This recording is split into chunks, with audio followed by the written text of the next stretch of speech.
जय श्री कृष्णा गीता स्पंद के इस अंक में आपका स्वागत है और आपका स्वागत करने के साथ साथ आज एक ऐसी बात भगवान के द्वारा जो 7वें अध्याय के 21वें श्लोक में कही गई है, उसमें हमारे स्वतंत्र होने का सम्मान वो कितना करते हैं, वो भी पता चल जाता है।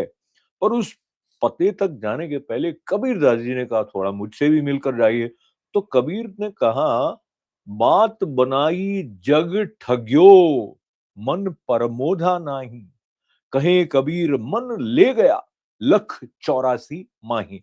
यानी अगर मन को नहीं साधा है तो वो बार बार जन्म लेकर अलग अलग 84 योनियों में, और भी ज्यादा होंगी तो उसमें 84 लाख योनियों में चक्कर लगाता रहेगा। तो मोक्ष क्या है कि इस चक्कर से छूट जाना। अब वो छूट जाने की इच्छा हमारी नहीं होगी तो भगवान जबरदस्ती नहीं छुड़ाते। ये बात जब हम भगवत गीता के इस श्लोक में प्रवेश करते हैं तो लगता है। तो भगवान क्या कह रहे हैं कि जिसकी जैसी श्रद्धा है, अगर किसी को कामना सिद्ध करने के लिए किसी देव को पूजना है तो वो वहां से उसको जबरदस्ती हटा दे नहीं। ये मतलब बात है। ये कहा, यो यो याम याम तनुम भक्त श्रद्धयार्चितुमिच्छति तस्य तस्या चलाम श्रद्धाम तामेव तामेव विदधाम्यहम। कि जो सकाम भक्त जिस जिस देवता के स्वरूप को श्रद्धा से पूजना चाहता है, उस भक्त की श्रद्धा को मैं उसी देवता के प्रति स्थिर करता हूँ।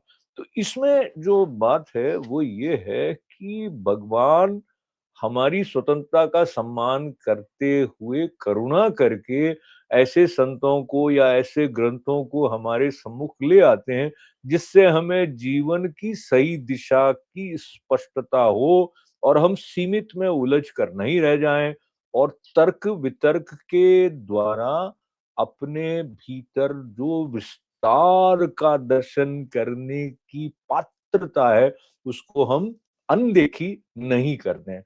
तो भगवद वचन के साथ साथ जब गुरुजनों के वचन का स्मरण करते हैं तो ये नियम बताते हैं वो कि ऐसी प्रत्येक वस्तु जिससे आत्म पोषण नहीं होता है उसको त्याग देना चाहिए।